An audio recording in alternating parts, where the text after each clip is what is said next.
फडणवीसांनी आपल्याला सरकारमधून मोकळं करा अशी विनंती केली आहे। उपमुख्यमंत्री पदाचा राजीनामा देण्याची इच्छा त्यांनी व्यक्त केली। थेट पत्रकार परिषदेमध्ये त्यांनी हे जाहीर केलं। महाराष्ट्रामधल्या इतर भाजप नेत्यांकडून त्यांची समजूत घालण्याचा प्रयत्न करण्यात आला, मात्र फडणवीस अद्यापही आपल्या निर्णयावर ठाम आहेत। सध्या दिल्लीमधल्या अमित शहांच्या घरी बैठक सुरू आहे। थेट आपण दिल्लीमध्ये जाऊयात। आमचे प्रतिनिधी संदीप राजगोळकर यांच्याकडे। संदीप, आधी शिंदे अजित पवार यांची बैठक झाली आणि त्यानंतर आता फडणवीस अमित शहांच्या भेटीसाठी गेलेत। या बैठकीमध्ये नेमकी काय चर्चा किंवा फडणवीसांच्या राजीनाम्यासंदर्भात दिल्लीमध्ये काय चर्चा? खरं तर ही दुसरी भेट निकेला म्हणावी लागेल अमित शहा यांच्यासोबतची। काल रात्री देखील देवेंद्र फडणवीस त्यांच्या निवासस्थानी आलेले होते आणि त्यांची एक बैठक झाली होती। पण आताच्या बैठकीला मोठं महत्त्व आहे, कारण ज्यावेळेला संसदीय दलाची बैठक संपली ती बैठक संपल्यानंतर महाराष्ट्रातल्या प्रमुख नेत्यांची म्हणजे एक मुख्यमंत्री आणि दोन उपमुख्यमंत्री यांची राजकीय खलबत दिल्लीत पाहायला मिळाली आणि ती खलबत झाल्यानंतर पुन्हा एकदा आता अमित शहांच्या भेटीला देवेंद्र फडणवीस आलेले आहेत। प्रामुख्याने जर विचार करायला गेला तर पहिला मुद्दा हाच असेल राजीनाम्यासंदर्भातला। काल रात्री देखील चर्चा झालेली आहे। आपल्याला जी माहिती मिळते त्यानुसार देवेंद्र फडणवीस हे पुन्हा एकदा महाराष्ट्रामध्ये जनादेश यात्रा काढणार आहेत आणि त्याच्यासाठी भाजप आता ॲक्शन मोडमध्ये आहे। म्हणूनच ते पक्ष संघटनेच्या बांधणीमध्ये सक्रिय राहण्यावर ठाम आहेत आणि राजीनाम्यात देण्यावर देखील ठाम आहेत। दुसरा महत्त्वाचा विषय असू शकतो तो म्हणजे मंत्रिपदाचा। राज्यातला मंत्रिमंडळ विस्तार कदाचित केला जाऊ शकतो लवकरात लवकर डॅमेज कंट्रोल करण्यासाठी। आणि तिसरा विषय केंद्रातल्या मंत्रिमंडळाचा। रविवारी संध्याकाळी 6 वाजता ज्यावेळेला पंतप्रधान नरेंद्र मोदी हे शपथ घेणार आहेत पंतप्रधान पदाची, त्यांच्यासोबत जवळपास 10 ते 12 मंत्री शपथ घेण्याची शक्यता आहे आणि एनडीएतला एक प्रमुख घटक म्हणून एकनाथ शिंदे यांच्याकडे पाहिलं जातं, त्याचबरोबर अजित पवार यांच्याकडे देखील पाहिलं जातं। त्यामुळे त्यांच्या पक्षातल्या मंत्र्यांना मंत्रिपद द्यायची का किंवा कुठली नावं त्यातली असू शकतात याबाबतची चर्चा जी आहे ती प्रामुख्यानं अमित शहा यांच्यासमोर होऊ शकते। पण जरी मंत्रिपदाचा हा विषय असला तरी राजीनाम्याबाबतचा हा महत्त्वाचा विषय असू शकतो आत्ताच्या बैठकीमध्ये, कारण काल अमित शहा हे गडबडीमध्ये होते। आज संसदीय दलाची बैठक होती आणि मध्यरात्री त्यांची भेट झाली होती। आता फक्त अमित शहा आणि देवेंद्र फडणवीस यांची ही एक 1-to-1 बैठक त्यांच्या या निवासस्थानी सुरू झाली आहे। त्यामुळे या बैठकीला नक्कीच महत्त्व आहे। थोड्याच वेळात समजू शकेल बैठकीमध्ये कुठली चर्चा झाली ती। मात्र राजीनामा देण्यावर देवेंद्र फडणवीस ठाम आहेत, कारण त्यांना कुठल्याही परिस्थितीमध्ये जनादेश यात्रा काढून संपूर्ण महाराष्ट्रामधल्या 288 मतदारसंघांमध्ये मतदारांपर्यंत पोचायचं आहे।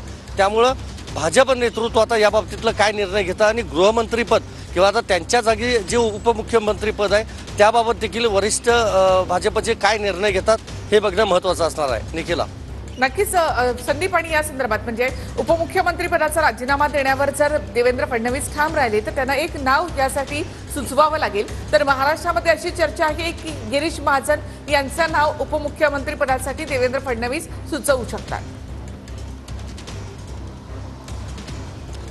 अगदी बरोबर आहे। गिरीश महाजन यांचं नाव सध्या राजकीय वर्तुळाच्या चर्चेत आहे, कारण त्याचं असं आहे की उपमुख्यमंत्री पदाचा राजीनामा दिल्यानंतर ते पद रिकामं राहणार आहे आणि साहजिकच आत्ता भाजपमध्ये जर विचार केला तर सुधीर मुनगंटीवार यांनी लोकसभा लढवली, ते त्यांचा पराभव झालेला आपल्याला माहिती आहे। चंद्रकांतदादा पाटील यांचं एकेकाळी 2 नंबरचे मंत्री असं नाव होतं, मात्र आता चंद्रकांतदादा देखील मागं पडलेले आहेत आणि ऐनवेळी आता गिरीश महाजन यांचं नाव येतंय। पण उपमुख्यमंत्रीपद जरी गिरीश महाजन यांच्याकडे दिलं तरी गृहमंत्रीपद ते त्यांच्याकडे देतात का हे बघणं महत्त्वाचं आहे, कारण गृहमंत्रीपद हे राज्यातलं महत्त्वाचं पद आहे। त्यातच आत्ता निवडणुका नुकताच पार पडलेल्या आहेत आणि आगामी विधानसभा निवडणुका लक्षात घेऊन कायदा सुव्यवस्थेचा अभ्यास असणारा किंवा महाराष्ट्रातल्या संपूर्ण तपास यंत्रणांवर एक प्रकारे कंट्रोल असणारा व्यक्ती गृहमंत्रीपदावर खरं तर आवश्यक आहे। त्यामुळे हे पद भाजप आपल्याकडेच ठेवतं की मग राष्ट्रवादी किंवा शिवसेनेकडे देतं हे सगळ्यात महत्त्वाचं असणार आहे। त्यामुळे गिरीश महाजन यांचं जरी नाव चर्चेत असलं तरी अंतिम निर्णय जो आहे तो मात्र भाजप हायकमांडच घेणार आहे। जरी अमित शहा यांची रात्री भेट झाली असली तरी आत्ताच्या भेटीमध्ये देखील त्याबाबत पुन्हा एकदा देवेंद्र फडणवीस कन्व्हिन्स त्यांना करू शकतात।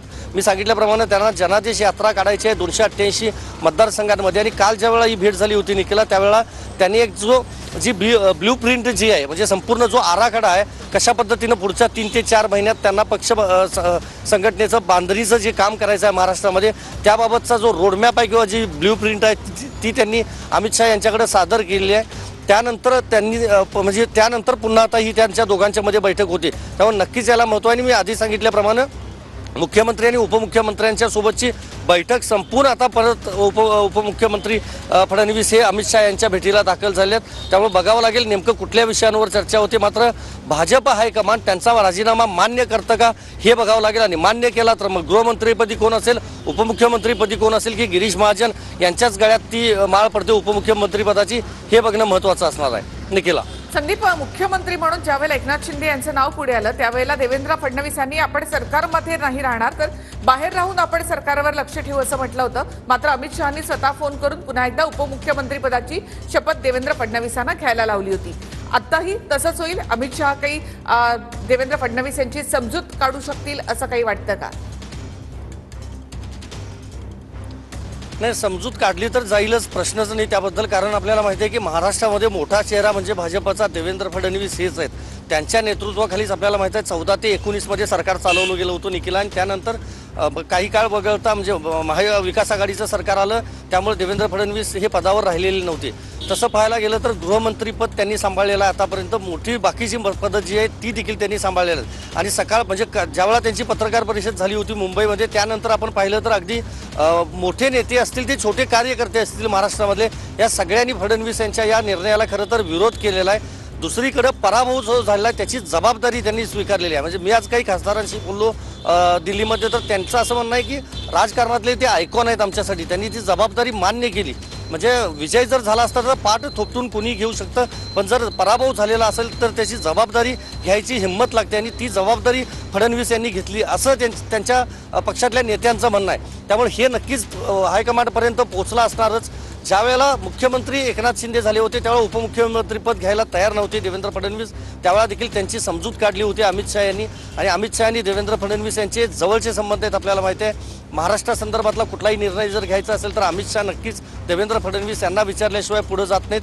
त्यामुळे काल रात्री मिटिंग आणि आत्ताची परत मिटिंग, ह्या अशा 2 बैठका ज्या शहा आणि फडणवीस यांच्यामध्ये होत आहेत, त्यानुसार जर पाहायला गेलं तर नक्कीच ह्या महत्त्वपूर्ण म्हणता येईल.